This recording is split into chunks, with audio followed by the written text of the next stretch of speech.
Good morning all of you. आप सभी का स्वागत है आज के इस वीडियो लेक्चर में। आज हम लोग बात करेंगे एंटी HIV ड्रग्स के बारे में, साथ ही साथ इसके मोड्स ऑफ एक्शन के बारे में बात करेंगे कि ये ड्रग कैसे एक्ट करता है और वायरस के रेप्लिकेशन को, वायरस के अटैचमेंट को, वायरस के फ्यूज़न को ये कैसे ब्लॉक करता है। तो इसी पे बात करेंगे। Basically different class of anti HIV drugs है, तो आज हम लोग एक क्लास के बारे में बात करेंगे कि ये कैसे फ्यूज़न और अटैचमेंट को ब्लॉक करता है।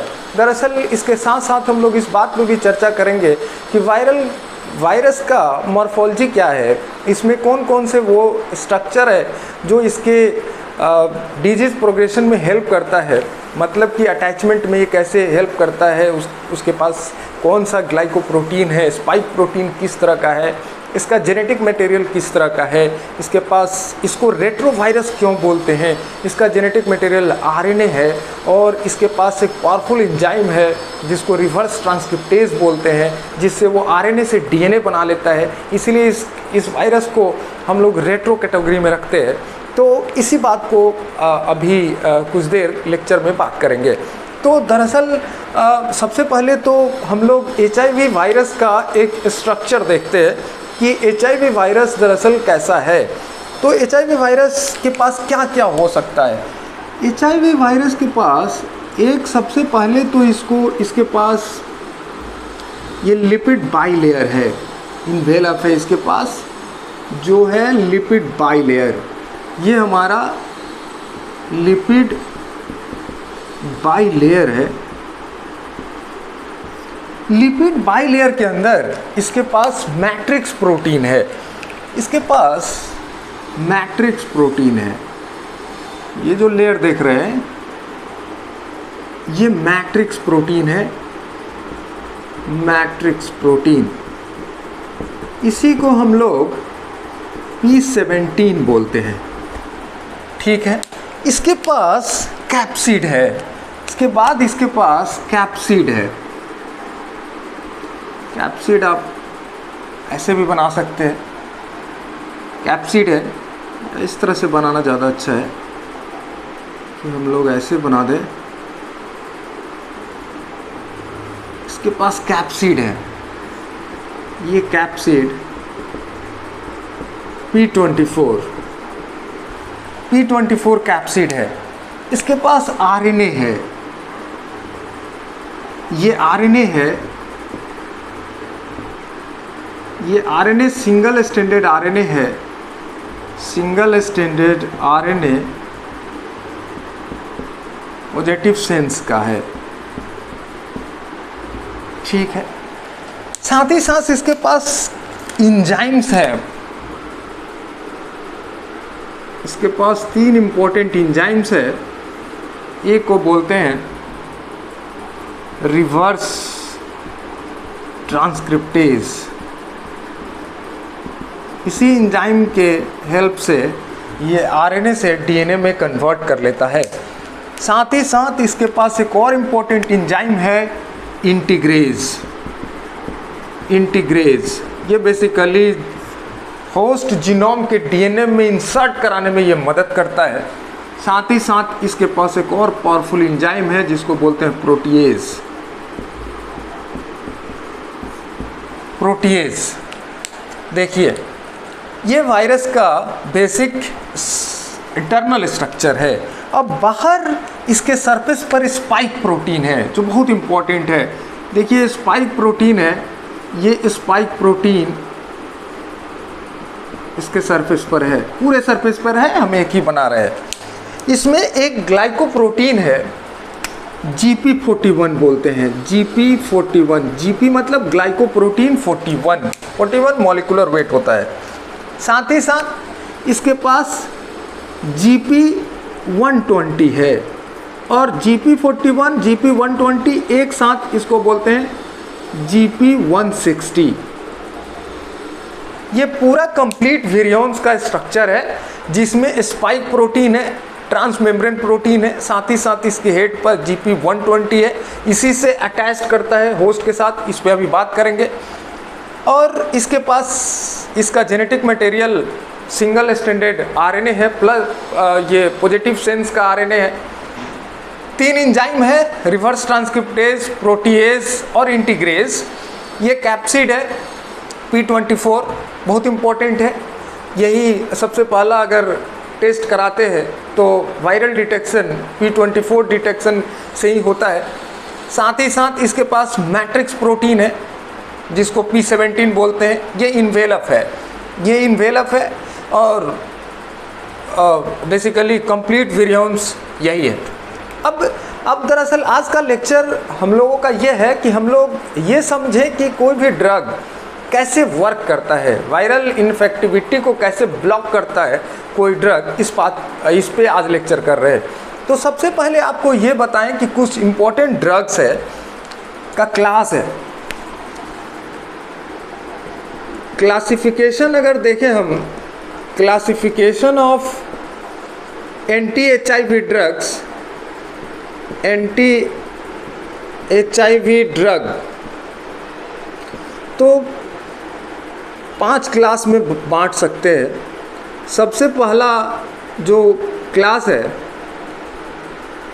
CCR5 antagonist.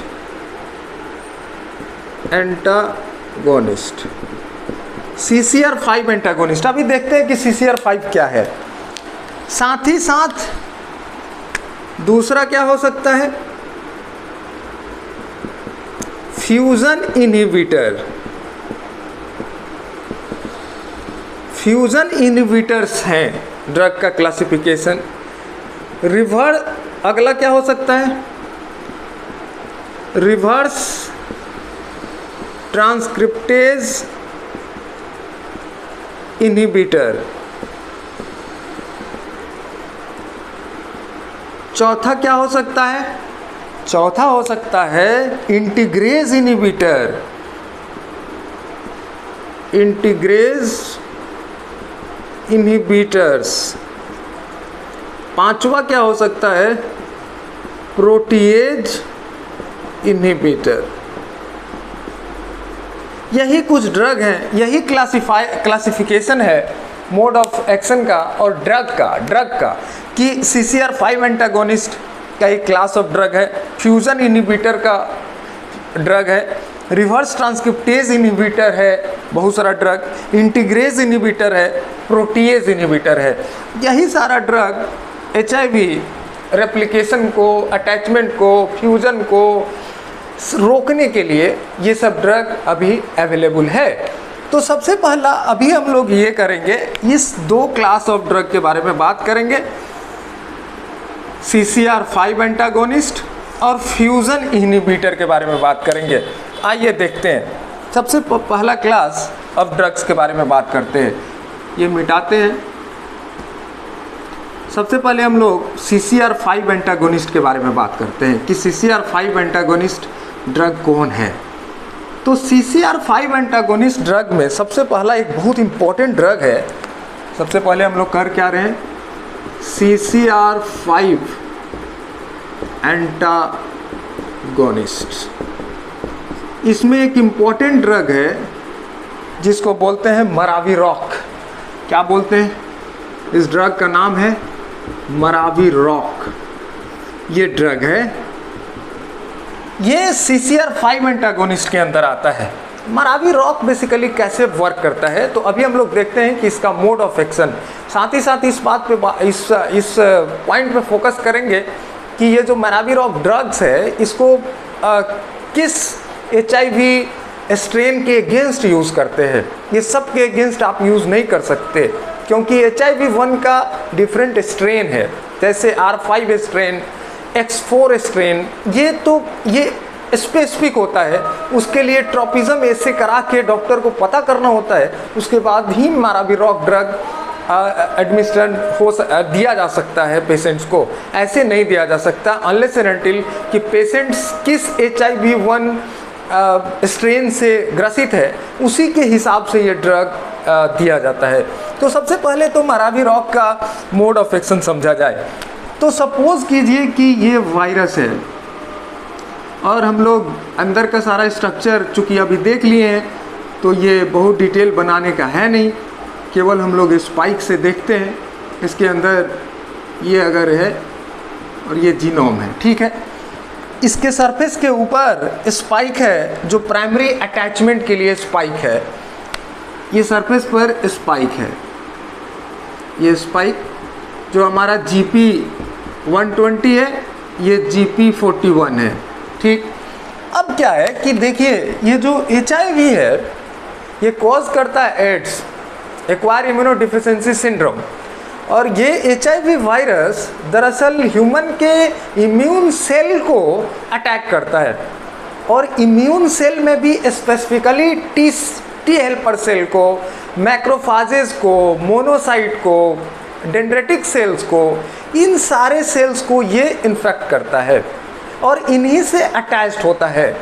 तो सबसे पहला, और ये सारे सेल्स CD4 पॉजिटिव सेल्स कहे जाते हैं, मतलब इन सारे सेल्स के पास, मोनोसाइट्स के पास, मैक्रोफाजेस के पास, टी हेल्पर सेल के पास एक रिसेप्टर है, मार्कर है CD4, क्लस्टर ऑफ डेजिग्नेशन 4।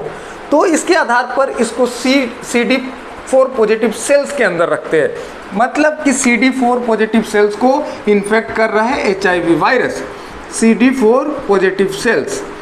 और CD4 पॉजिटिव सेल्स में बेसिकली सबसे पहले हम लोग देख रहे हैं कि अगर हम बोल रहे हैं कि CD4 पॉजिटिव सेल्स हमारा ये मैक्रोफाजेज है, मैक्रोफाजेज को शॉर्ट हैंड में M5 लिखते हैं, ठीक है, ये मैक्रोफाजेज है। और इस मैक्रोफाजेज के सरफेस पर, इस मैक्रोफाजेज के सरफेस पर हमारा जो मार्कर मॉलिक्यूल है, रिसेप्टर है, ये CD4 है। CD4 means cluster of designation, ठीक है। अब ये CD4 पॉजिटिव सेल्स को ये इन्फेक्ट करता है। तो देखिए प्राइमरी अटैचमेंट वायरस का, HIV वायरस का इसके साथ होता है CD4 के साथ, GP120 और CD4 के साथ प्राइमरी अटैचमेंट होता है। अब ये प्राइमरी अटैचमेंट होने के बाद ये GP120 के अंदर कन्फॉर्मेशनल चेंजेज आएगा, और ये कन्फॉर्मेशनल चेंजेज दरअसल लीड करेगा कि ये जो हमारा मैक्रोफाजेज है या टी हेल्पर सेल है या डेंड्रेटिक सेल्स है या मोनोसाइट्स है, उस पर कुछ स्पेसिफिक को रिसेप्टर पाए जाते हैं। अब जैसे अगर बोले इस मैक्रोफाजेज के लिए तो ये को रिसेप्टर है, जैसे इसके सरफेस पर एक को रिसेप्टर है, ये देखते हैं, देखिए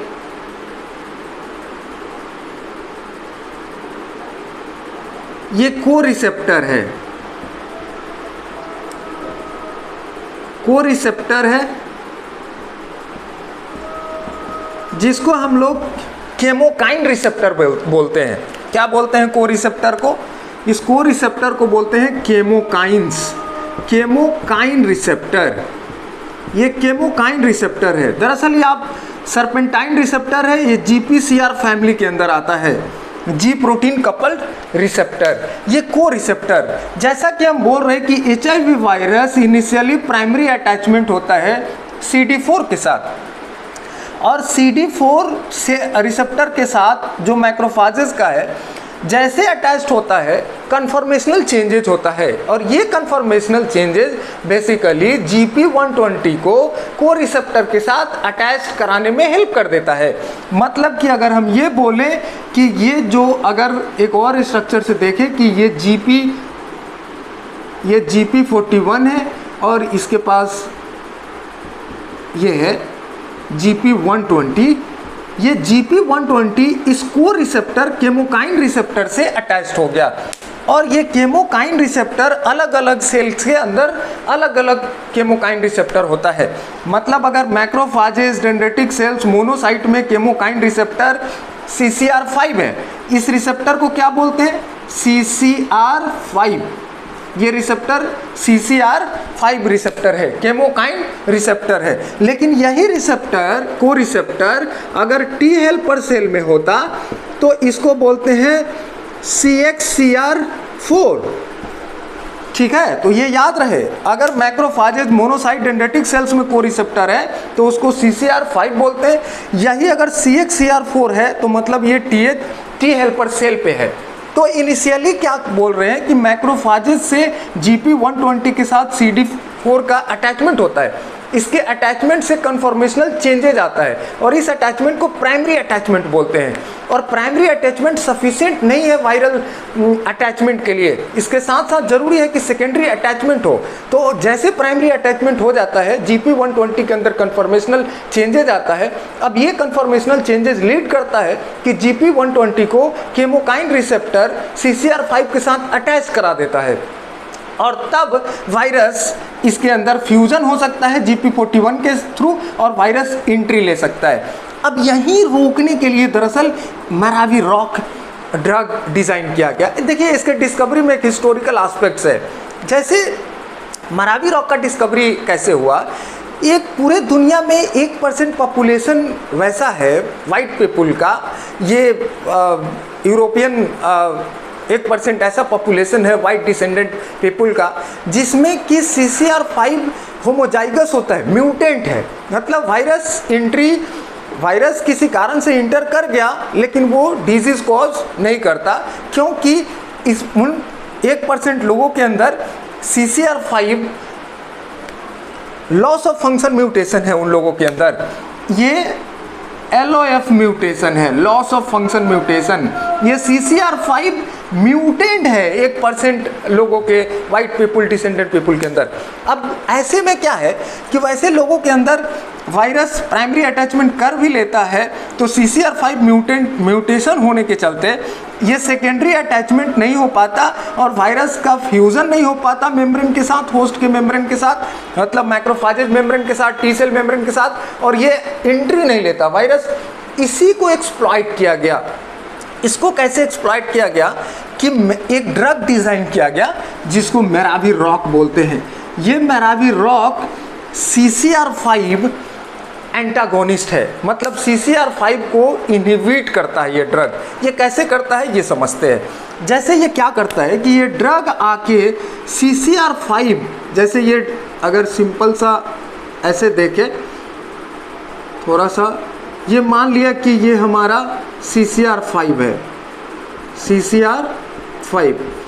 अब क्या होता है कि ये ड्रग आके CCR5 के एलोस्टेरिक साइट पर, allosteric site other than active site, मतलब GP120 से ये CD4 का एक्टिव साइट तो अटैच हो रहा है, लेकिन मैराविरॉक इस साइट पे आके जैसे बाइंड कर जाता है, उसके बाद क्या होता है कि फर्दर GP41 का फ्यूजन ब्लॉक कर देता है। इसीलिए इस ड्रग को बोलते हैं, दरअसल इस ड्रग को बोलते हैं ये CCR5 एंटागोनिस्ट। लेकिन अब ये एक्चुअल में ये एलोस्टेरिक इनहिबिटर है। एलोस्टेरिक एंजाइम के ये रिसेप्टर के एलोस्टेरिक साइट पर जैसे बाइंड कर रहा है, सेकेंडरी इंटरेक्शन को ब्लॉक कर रहा है। ठीक है, अब देखिए अब कैसे पेशेंट के अंदर मैराविरॉक का ड्रग को देंगे। डॉक्टर कैसे डिसाइड करेगा कि अगर कोई किसी पेशेंट को HIV डिटेक्टेड है तो मैराविरॉक कब देंगे।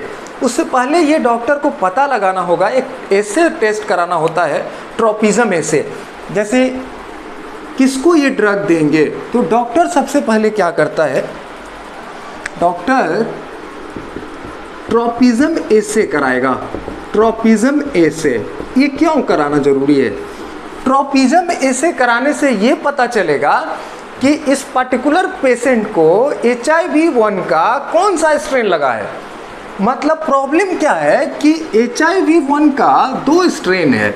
जैसे अगर बोले कि HIV1 ह्यूमन इम्यूनोडिफिशिएंसी वायरस 1 का स्ट्रेन होता है एक X4 और एक स्ट्रेन होता है R5। तो ये जानना जरूरी है ट्रोपिज्म एसे के थ्रू कि पेशेंट में कौन सा स्ट्रेन है। अगर X4 स्ट्रेन होगा तो ये मैराविरॉक काम नहीं करेगा। मतलब ये केवल और केवल मैराविरॉक R5 स्ट्रेन पर ही कारगर है। क्यों? क्योंकि R5 स्ट्रेन में ही CCR5 को रिसेप्टर होता है।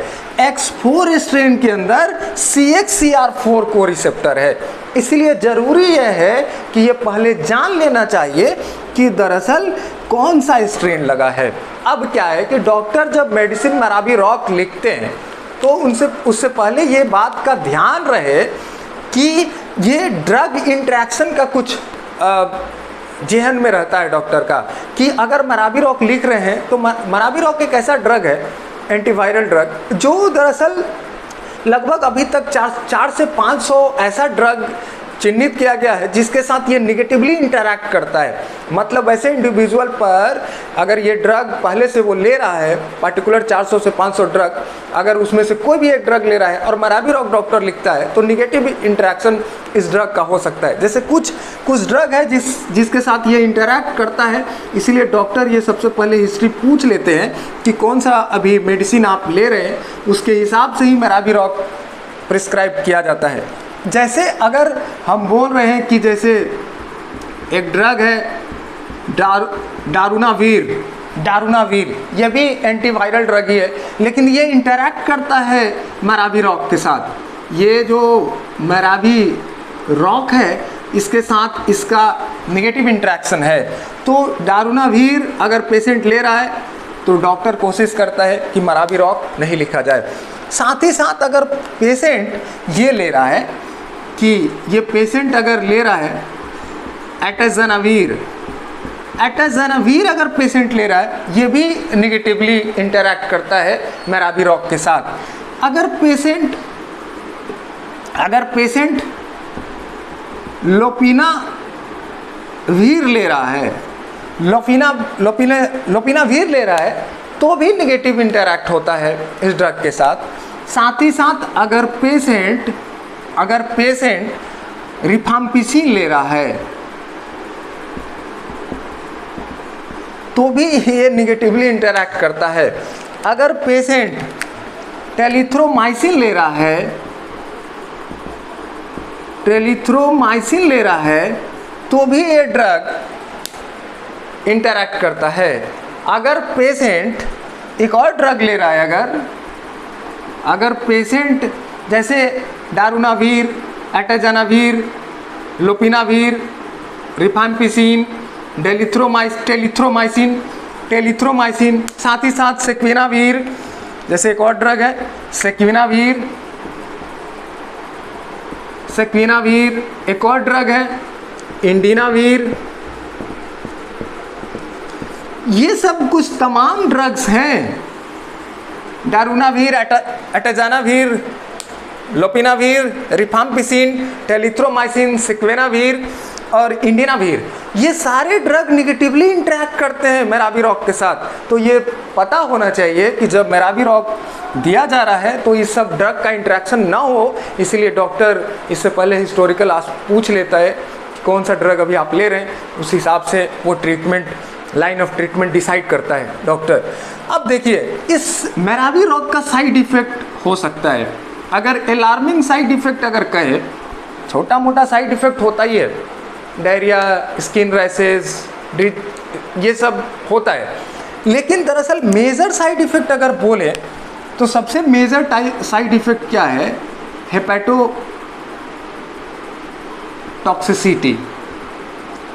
हेपेटोटॉक्सिसिटी इसका मेजर साइड इफेक्ट है। मतलब मराविरॉक लेने वाले पेशेंट के अंदर ये बात का इंश्योरेंस होना चाहिए कि ये कुछ दिन के बाद LFT टेस्ट करा सके, मॉनिटर कराते रहे लीवर फंक्शनिंग टेस्ट, क्योंकि ALT का लेवल बढ़ता है। मराविरॉक लेने से ALT का लेवल इंक्रीज होता है।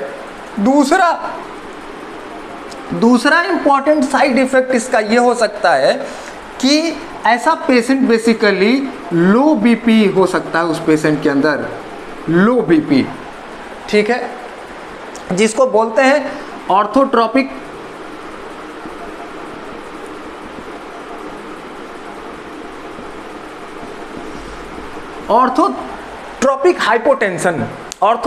हाइपोटेंशन कॉज कर सकता है मराविरॉक।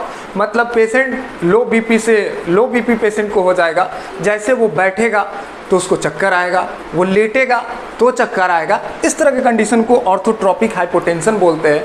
स्किन रैशेज हो सकता है। जब ये सब हो तो डॉक्टर से मिलना चाहिए, और ये इसका कुछ अप्रोप्रिएट साइड इफेक्ट है। तो हम लोग सबसे पहले CCR5 एंटागोनिस्ट के बारे में पढ़े, ठीक है। अगला जो ड्रग है वो फ्यूज़न इनहिबिटर है। अगला ड्रग हम लोग पढ़ेंगे फ्यूज़न इनहिबिटर। देखिए उसमें एक इम्पोर्टेंट ड्रग है, उसके बारे में बात करते हैं। फ्यूज़न इनहिबिटर एक ड्रग है, दूसरा क्लास ऑफ ड्रग है फ्यूज़न इनहिबिटर। देखिए फ्यूज़न इनहिबिटर में हम लोग दो ड्रग के बारे में बात करेंगे। एक ड्रग है इन्फुवर्टाइड। इन्फुवर्टाइड ये फ्यूज़न को ब्लॉक करता है। दूसरा एक एंटीबॉडी है, लैब में डिज़ाइन किया हुआ, जिसको बोलते हैं एवालीजुमाब। एवालीजुमाब दो, और दोनों को बेसिकली अभी जो पढ़े मेराविरॉक वो ओरली लेते हैं, लेकिन ये दोनों को इंजेक्शन के फॉर्म में लेते हैं। इंजेक्शन, ठीक है। इसको आईसी लेते हैं, इंट्राक्यूटेनियस, और इसको ये एक्चुअली वेन में लेते हैं, इंट्रावेनस। अब ये जानना जरूरी है कि इन्फुवर्टाइड क्या करता है, एवालीजुमाब क्या करता है। तो इसको जानने के लिए सबसे पहले इन्फुवर्टाइड देखते हैं।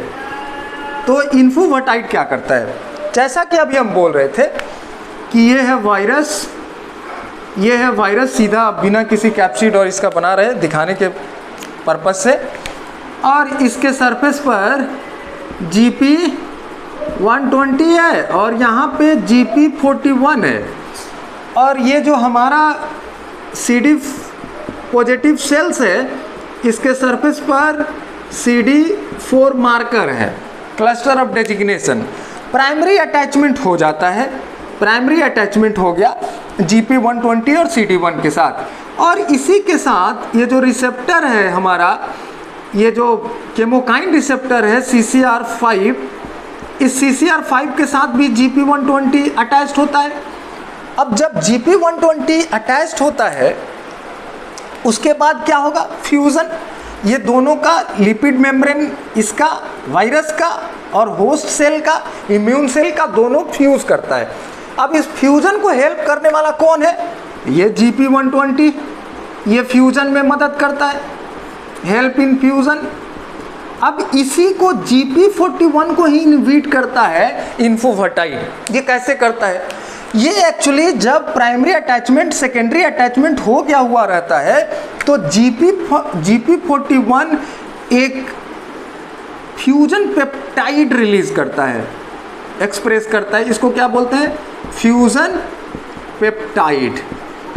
इसी फ्यूजन पेप्टाइड को ब्लॉक करता है हमारा इन्फुवर्टाइड, और जब फ्यूज़न पेप्टाइड को ब्लॉक करता है तो ये फ्यूज़न पेप्टाइड, ये जो हमारा CD पॉजिटिव सेल्स है, इसके मेम्ब्रेन को डीनेचर नहीं कर पाता, तोड़ नहीं पाता, और दोनों को अटैच नहीं करा पाता। इस होना क्या है, इसके साथ इसके वायरस आके अटैच्ड होना है। अब इसी अटैचमेंट को इन्फुवर्टाइड रोक देता है, ठीक है। तो ये मोड ऑफ एक्शन है इन्फुवर्टाइड का, मतलब फ्यूज़न ब्लॉकर है। इसका भी कुछ ड्रग इंटरेक्शन है, साथ ही साथ इसका साइड इफ़ेक्ट है, वही साइड इफ़ेक्ट है, हेपेटोटॉक्सिसिटी हो सकता है, रैसेस हो सकता है, डायरिया हो सकता है, कन्फ्यूज़न हो सकता है, डिप्रेशन हो सकता है। ये सब कुछ साइड इफ़ेक्ट्स इन्फुवर्टाइड का है जो बेसिकली देखा गया है इस ड्रग ये ड्रग देने के बाद। अब दूसरा क्या है कि हम लोग इसके बाद एवालीजुमाब, एक ड्रग जो कि एवालीजुमाब, ये एक्चुअली मोनोक्लोनल एंटीबॉडी है। एवालीजुमाब किसी भी यहाँ पे जो देख रहे हैं MAB मतलब मोनोक्लोनल एंटीबॉडी। अब मोनोक्लोनल एंटीबॉडी एवालीजुमाब कैसे काम करता है इस पे देखते हैं। ये दरअसल क्या करता है कि मान लिया कि ये हमारा CD4 पॉजिटिव सेल्स है,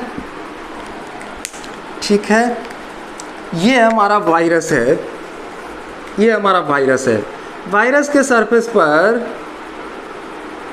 स्पाइक प्रोटीन है GP120, यहाँ है GP41, ठीक है।